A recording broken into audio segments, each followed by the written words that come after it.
Even the three core symptoms, you turn them on its head and you get a positive. The flip side of distractibility is curiosity, a major asset. The flip side of impulsivity is creativity, another major asset. You don't plan to have a creative idea. They pop, they come impulsively. And the flip side of hyperactivity is energy. I'm glad at my age to have all the energy I've got. So embrace the condition. As I like to say, you unwrap the gift. It doesn't unwrap itself. It takes work to unwrap this gift. Welcome back, everyone, to Successful with ADHD. I'm your host, Brooke Schnittman, CEO and founder of Coaching with Brooke, an award-winning, globally recognized ADHD and executive function coaching company for all ages. And today we have something a little different for you. As many of you know, I love to bring you the best content, and sometimes that means revisiting some of mine and my listeners' favorite episodes. Whether you're a longtime listener or new to our show, today's rerun is one of those must-listen moments. Originally airing in 2023, this episode features some of the most popular and needed information for ADHDers out there today. All right, without further ado, let's jump back into time and enjoy this classic episode of Successful with ADHD. Hi, everyone, and welcome back to Successful with ADHD. Today, I have the great Dr. Hallowell. If you know anything about ADHD, you know this guy staring right in front of us. He is an expert in the field, a board-certified child and adult psychiatrist, and a leading world authority. He's graduated from none other than Harvard, and he actually worked there for 21 years as well. He graduated from Tulane. He's the founder of the Hallowell ADHD centers in Boston, New York City, San Francisco, Palo Alto, Seattle, Metro West. He has spent over 40 years helping thousands of adults and children live more productive and happy lives with his strength-based approach, which we'll definitely, hopefully talk about today. And he has ADHD and dyslexia himself. He is the leading author of ADHD 2.0 and also Driven to Distraction. He's the co-author with Dr. John Rady. I know all of you have seen this book or read it or skimmed it. And he's also been featured in Oprah, 2020, 60 Minutes, CNN, The Today Show, on and on and on and on. And unfortunately, I don't have 30 minutes to talk and highlight all of the work that you've done because we need to get into it. But thank you, Dr. Hallowell, for being here. I know it's been a long time coming for us, and you are so supportive of the ADHD community that we got on a call this morning and you said, okay, let's do it. So happy to see you. Yeah, no, I love what you're doing, and it's tremendous. I mean, that's the big need is to get the word out, and folks like you, grassroots, that's where it's happening. So I'm very glad to join you. Yeah, thank you. To give any help I can. Thank you. Dr. Hallowell terms the quote, ADHD is like having a Ferrari brain with bicycle brakes. And there have been many versions and variations of this with other ADHD people, but strengthening the brakes, you can have a champion. So can you tell us a little bit more about how you came up with that quote, Dr. Hallowell, and how that is referenced to the ADHD brain? Well, early on, I learned about this when I was, how old was I? About 30 something in 1981. Before I was born. I was doing a fellowship in child psychiatry. I'd never heard of ADD up until then. It was called ADD, by the way, back then. And I heard a lecture in July of 1981. It's a really momentous moment in my life because all of a sudden it hit me. I had this condition that I was hearing described. At the same time, I realized that the medical model, the deficit disorder model, left out all the good parts, left out the strengths. And, but that's what we do as doctors. We zero in on pathology. You don't go to the doctor because you feel so good. But when it comes to the mind, it's a big mistake just to talk about pathology because we identify with our minds. We don't identify with our kidney. If you say you have a sick kidney, the person doesn't feel personally slighted but if you say you have a sick brain, that's your brain is you. And so that's an insult. And so we had created a diagnosis, the name of which was demeaning and pathologizing of an entire person. And it would be one thing if that were accurate, but I also realized that it was completely not accurate. Even the term deficit disorder is wrong. We don't have a deficit of attention. We have an abundance of attention. Our challenge is to control it. And so I knew I needed some kind of metaphor, some kind of analogy that would be quick and easy to understand, but was also accurate. And I wanted the headline to be positive and the footnote to be negative. So it just came to me, a Ferrari engine for a brain. You've got a race car for a brain. Your brain goes lickety split, mile a minute, runaway brain. The problem is you have bicycle brakes. Your braking system is not strong enough to control this incredibly fast, powerful brain you've got. And so, my job is to help people strengthen their brakes so they can win races instead of spinning out on curves. And the beauty of that analogy is it's accurate as well as being descriptive. Russ Barkley, who's one of the great researchers in the field, has conceptualized ADD. I still call it ADD, by the way. That's okay. A lot of people do. Russ conceptualizes ADD as a relative deficiency in inhibition. Your inhibitory circuits. The brain has inhibitory circuits and excitatory circuits. And in ADD, your inhibitory circuits aren't as active. Hence, you can't screen out incoming stimuli, which makes you distractible. And you can't screen out outgoing impulses, which makes you impulsive and hyperactive, the three sort of identifying symptoms of ADHD. That's a fancy way of saying weak brakes, deficiency in inhibition. Absolutely. Problems with inhibiting. Well, that's what brakes do. They inhibit the movement or they slow it down. So it's worked very well, that analogy, because kids get it, adults get it, and it's accurate. They can, and when someone is acting up, instead of saying you bad boy, because it's usually a boy who's disruptive, you say your brakes are failing. Mm-hmm. There's no shame in that, mm-hmm. So, oh yeah, I got to work on my brain. Work on my brakes. Yeah. And I know that you quote Dr. Barkley in your book, ADHD 2.0, and talk about the 13 years less on average of an individual with ADHD. That's scary. But I also want to, since you brought him up, talk about the DMN and TPN, because what you were sharing definitely appeared to me as referencing those two things and how that really impacts individuals with ADHD compared to neurotypicals. Would you mind differentiating? Sure. This is relatively new research, and it wasn't around when I wrote Driven to Distraction in 1994. But it's very exciting that we have this information now. And it turns out when you're doing something constructive, when your imagination is engaged, cooking a meal, writing a paper, designing a boat, whatever it might happen to be, when your imagination is engaged, you super focus. And that's when we're at our best. And that's when ADD becomes a superpower. It becomes a tremendous ally, because we tend to be highly creative. And our greatest asset, our most distinguishing feature, is we have a prodigious imagination.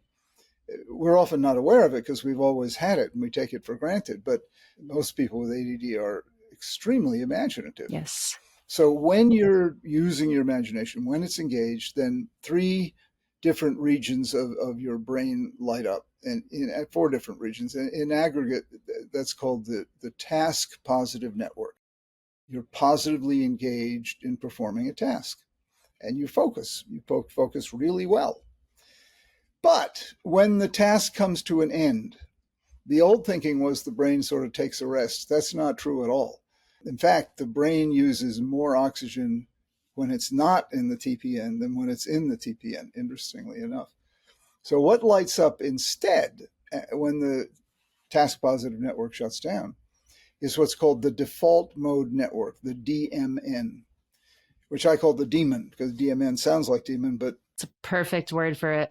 In people with ADD, the demon tends to send out a stream of negative, horrible messages. Remember, it's your imagination. So your imagination cooks up every bad thing it can think of about you. You're stupid, you're ugly, you're boring, your life is going to go to hell. Everything you've done is, you've not made any good use of yourself. All you do is spread bad words, bad vibes, and you just attack yourself Mm-hmm. in a way you would never attack anyone else. And what happens is you sit there in this kind of trance. It's captivating, you see, and we're always looking for stimulation that will engage us. We're always looking for focus. Contentment is too bland. You don't say she was riveted in contentment, It's but boring. you do say she was riveted in fear and despair and gloom and doom, and it's absolutely captivating. So you zero in on that. The problem is it's horribly miserable and makes you not like yourself and not like your life. And you abuse yourself, just treating yourself terribly. And it hurts. You have PTSD from beating up on yourself. Definitely. And so people with ADD often have terrible, terrible self-esteem. And a lot of the worst damage was inflicted by their own imaginations, that nobody else would talk to anybody like that. And it's also inaccurate, because we tend to be very talented, but we tend not to give ourselves credit for that. But if you can understand that this is, see, what the mistake people with ADD make is they take the productions of the demon, the DMN, to be truth. They think, yeah, you really are a horrible person. You really are a talentless goof. You really have nothing to contribute. So they say, that's the truth. They believe these lies that the demon is coming up with, because we're very much more ready to believe something negative about ourselves than something positive. We're immediately suspicious if someone gives us a positive remark. And if someone criticizes, we say, yeah, you're right. I am just a rotten person. And that is it's a horrible habit that you want to learn to break. If you can understand that it's a function of biology, of neurology, that it's not truth. It's not like the God of truth suddenly visited you at all. It's much more like a nightmare that your imagination is creating. Well, if your imagination created it, your imagination can destroy it. Now, how do you do that? How do you destroy something that's going on in your mind? You redirect its attention. You redirect your attention. Instead of looking at the accident on the side of the road, you look at the cornfield on the left of the road. Now, it's hard to do, because the accident on the side of the road is a lot more fascinating, but it's upsetting. Yes. So you have to learn how to redirect your attention. The minute you redirect your attention, the DMN shuts down. All the negatives, the negative stuff cannot survive for a second without your feeding it with your attention. And people realize they think they don't have any control over it. They have absolute control over it. It's just that it's not easy to do. It's not easy to disengage from something that's captivating, like getting a kid to get off of Video game. video games, or an adult to stop watching something on TV. It's not easy to redirect your attention when you're captivated, but you can do it, and it's worth learning how to do that. Absolutely. And I like how you talk about, of course there's pattern interrupts, but that doesn't always work for individuals with ADHD. Redirecting the attention, changing your environment, moving away from that negative thought can be so much more helpful sometimes. Absolutely, yeah. And you were saying that when we get these negative signals, and thank you for explaining DMN and TPN, when we get these negative signals, we definitely very often believe them, and that can correlate into our rejection-sensitive dysphoria. You also mentioned that we don't always believe positive feedback. And I know that you termed RSE, which is recognition sensitive euphoria. Would you mind explaining that? Sure. Well, RSD, rejection-sensitive dysphoria, a term that William Dodson has made famous, is common in people with ADD. Other people get it too. We're exquisitely sensitive, overly sensitive to perceived criticism, rejection. I say perceived because often it's not intended at all. Someone says, I like your dress, and the person hears it as saying, I don't like your shoes. Or, they create rejection or criticism out of nothing. But again, that's the imagination at work. And then they go into this horrible place of feeling left out, sequestered, alone, once again, not in with the in crowd. I mean, it brings back all the years they've lived with rejection or perceived rejection, feeling different in a negative way. And it's a real problem. There's a couple of meds he recommends for it, but it's mostly A, learning that it happens, and B, well, if it's a creation of my imagination, I can destroy it because it's not real. And that takes some practice to learn how to do that. Now, because I'm always looking for the positive, I said, okay, if there's rejection sensitive dysphoria, how about recognition sensitive euphoria? And that's also true. We tend to be especially responsive to praise. We love it. That doesn't mean we're narcissistic. It's more that we're deprived of praise. We're like the poor little flower that hasn't been watered, and you give it a little water and it just brightens up. It's so happy. At last you've given me some water. Now I can bloom, and bees can feed off of me and all of that. And so again, we get so preoccupied with the negative that we forget the positive. We need, and I ask for it myself. People are often taken aback because most people are not confident enough I'll ask, do you like me? Do you like this thing I did? And they'll say, yes, I do. I say, good. I just want to make sure. Instead of living with the insecurity, I'll ask straight out for reassurance. But in general, if you're dealing with someone with ADD, and really, if you're dealing with anyone, pass along positive remarks that you've heard or positive observations you have. Most people don't get enough of that. Adults, anyway. It's a great favor you can do them. The euphoria can last a week. You can dine out on it. The one compliment the person gave you on the smart thing you said at the conference, or the beautiful dress you're wearing, or whatever it happens to be, you can hold on to that for a while. I encourage people to do that. Don't feel like you're being self-indulgent. You need to feed yourself, you see, and that's another term I use. You want to be able to metabolize praise, metabolize positive remarks. And what do I mean by that? I mean, just as you metabolize a tuna fish sandwich when you eat it, you break it down in your stomach into its component parts and ultimately into its various molecules. And then it passes along through your intestines, and your body absorbs the nutrients, and then they're taken through your bloodstream to every cell in your body. And that process of nourishing yourself from food, you should be able to do the same thing with praise, to break it down, to own it, to metabolize it, and to let it feed you. And most people with ADD can't do it. They block it. They don't even let it in. It's like they've got a porcelain wall. They know, and so the praise, they say thank you, and it bounces right off and falls to the floor. I can see them doing it. I'll say, God, you're really smart. Oh, thank you. And they think you're I know lying, they right? haven't taken it in. Well, they don't even give it that much thought. Just reflexively, they just don't take it in.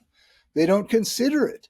They don't own it at all. Mm-hmm. They give me a knee-jerk thank you because they're polite, but I can see it's had no impact on them whatsoever. On the other hand, if I said, boy, are you stupid, they'd remember that for a long time. Absolutely. Dr. Hallowell called me stupid. What a jerk he is. Right. It's a highly sensitive ADHD person, right? Yeah, exactly. But then you tell that to a neurotypical and it might not resonate the same. Yeah, they say you're stupid too. Yeah. Or your mother wears combat boots, or, whatever. They're just the back and forth thing. Right.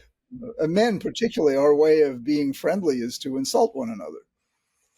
How are you doing, you old son of a bitch? Yeah. So you are a leading doctor, and most doctors, like you said, think about the gap rather than the strengths. I'm just curious. Obviously, there's a lot of different treatments out there for ADHD. What do you believe to be like the gold standard of treating ADHD? As of now, the best treatment includes diagnosis, education, coaching, and a trial of medication. Those are sort of the four mainstays. Obviously, you have to have a diagnosis to know what's going on. And then you want to learn about it. And hopefully you learn my strength-based approach because it's a lot more accurate and more emboldening. And then a trial of medication, you don't have to. I mean, a lot of people get upset about meds. The fact is, meds are very safe if they're used properly, but you don't have to do it. But it seems silly to me to pass up an opportunity to have an intervention that is so powerful. It makes everything else you do, all the non-medication interventions, enhanced. Yeah. and then coaching, which is sort of the most effective of the non-medication interventions, which you do, is very effective as long as you want to do it. You've got to have a coach that you like and who likes you. And as to what coaching is, you know who invented coaching? You? Correct. I know that. in Driven to Distraction, Yeah. yes. I said people with ADD don't need a therapist, they need a coach. And some people made fun of me saying, oh, I thought that was for baseball players. I said, no, we have trouble getting out the door, not because of how our mother treated us, but because we didn't remember to put our socks on. And that what makes us anxious. We don't want to talk about it. We want to fix it. Exactly. So coaching, if it's done properly, a coach is pretty much what your mother used to do minus the nag factor. So a coach doesn't nag you, but a coach reminds you, helps you plan, helps you, encourages you, bucks you up, all that kind of stuff. So those four elements. But then I add a fifth one because I think it's so important that it gets overlooked.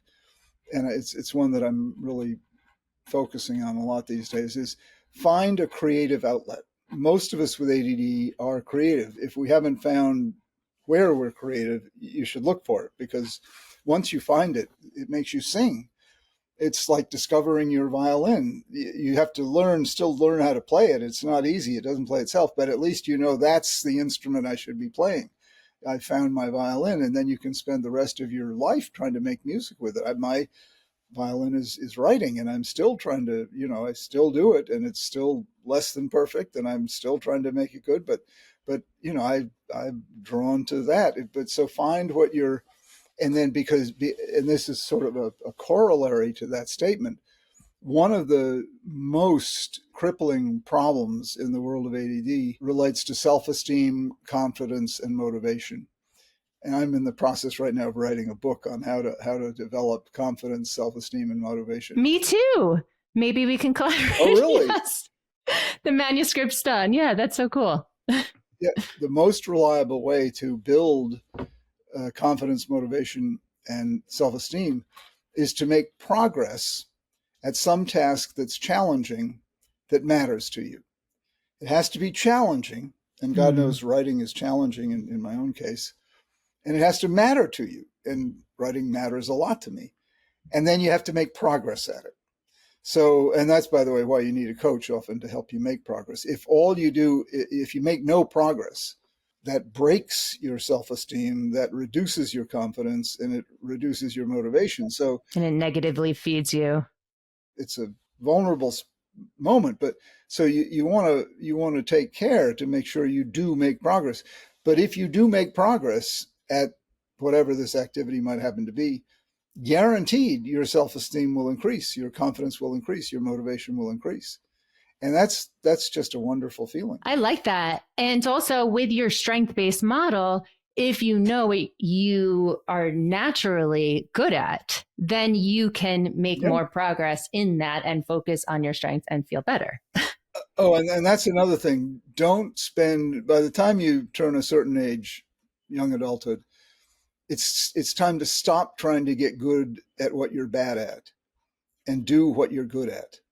And the rest of it, delegate, hire out, whatever. Oh, yeah.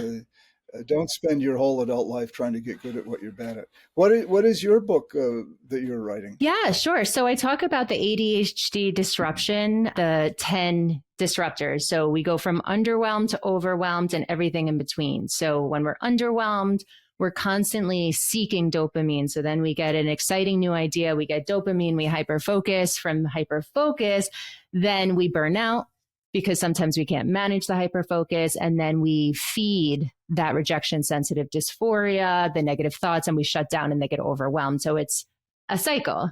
How does self-esteem come into play? Sure. So I have 12 tips. So we start off small. We evaluate the areas of our life. We do a 1% action towards something that has been small but challenging to you, just to get it out of your head. We do a minds map. Then from there, we talk about values, strengths, and we talk about a why funnel, which is how to find out your intrinsic motivation now that you have all of the 4 other things that we talk about. Then we talk about productivity. And throughout 12 weeks, you do that 1% over and over again. And after those 12 weeks, you feel more confident because you're now able to take a task that has been daunting to you. You figured out a lot about yourself, your strengths, your weaknesses, how to focus on your strengths for greater productivity. And you naturally become more confident because you learn how to break things down rather than doing things all at once. And I recommend both of your books in it for future books. Both of my books. I've written 24 books. Well, yeah, both of your 24 books, 2 for 24 books. Right. So which ones? So when someone says to me, I read your book, I think, well, which one? They're usually referring to Driven to Distraction because that's probably the best known of them all. But, that came out a long time ago, 1994. It's crazy. That's when ADD changed to ADHD, right? 1994. Yeah. It was still ADD when Driven came out, but good for you. And the way you laid it out, it sounds wonderful. But so you've got a good book here now. Don't procrastinate. Oh, I'm not. Definitely not procrastinating. I appreciate you, and I appreciate that. Okay. And just some closing thoughts. So you recommend the 5 things, the 5 gold standards for ADHD. I love the creativity one. I love the medication piece. Even if you aren't a fan of medication, fine. Don't do medication. You have these other 4 things.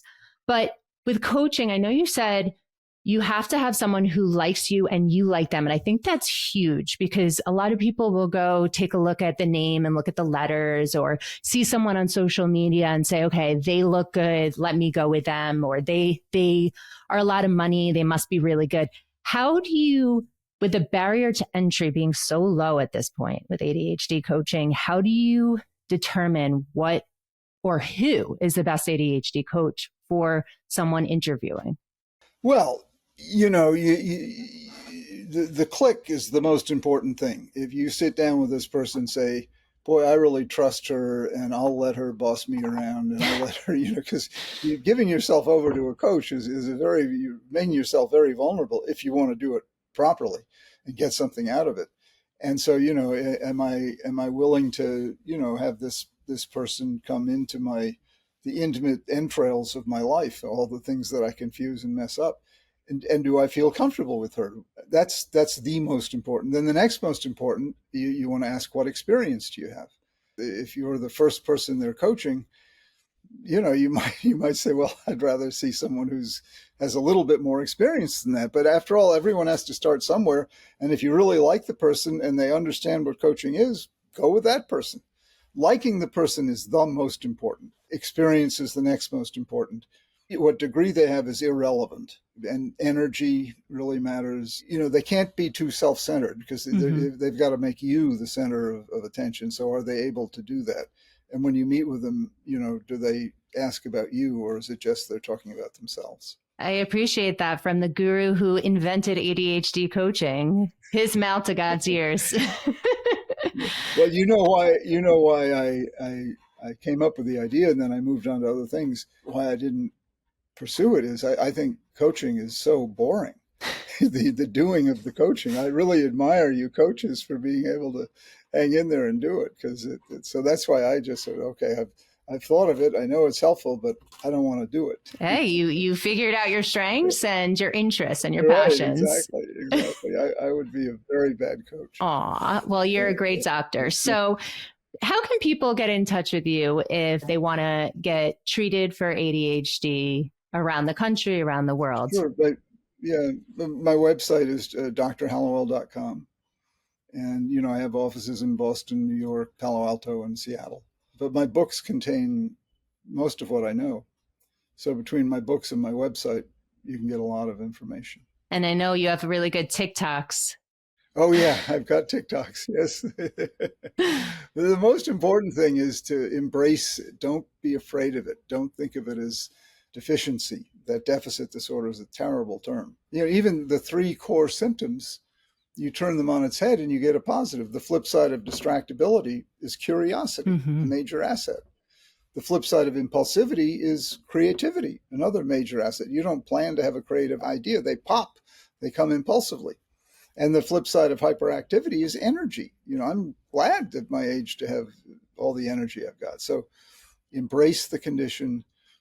As I like to say, you unwrap the gift. It doesn't unwrap itself. It takes work to unwrap this gift. And obviously, for adults, the two most important things: marry the right person, find the right job. Oh, You yeah. don't have to marry the right person, but make your primary partner, someone who loves you and supports you, and then the right job, something you're good at that you like to do. Usually it's some kind of entrepreneurial interest, but it doesn't have to be. And I count artists as being entrepreneurs. You're trying to grow a piece of art as opposed to growing a business. Absolutely. Well, thank you so much for your time on Successful with ADHD. It's a pleasure to talk. Well, thank you for what you do, Brooke. I think it's wonderful that you took the initiative and did this. This is a perfect example of just terrific. Good for you. Thank Good you. for you. Thank you. Thanks for listening to this episode of Successful with ADHD. I hope it helps you on your journey. And if you need any additional support for you or a loved one with ADHD, feel free to reach out to us at coachingwithbrooke.com and all social media platforms at Coaching with Brooke. And remember, it's Brooke with an E. Thanks again for listening. See you next time.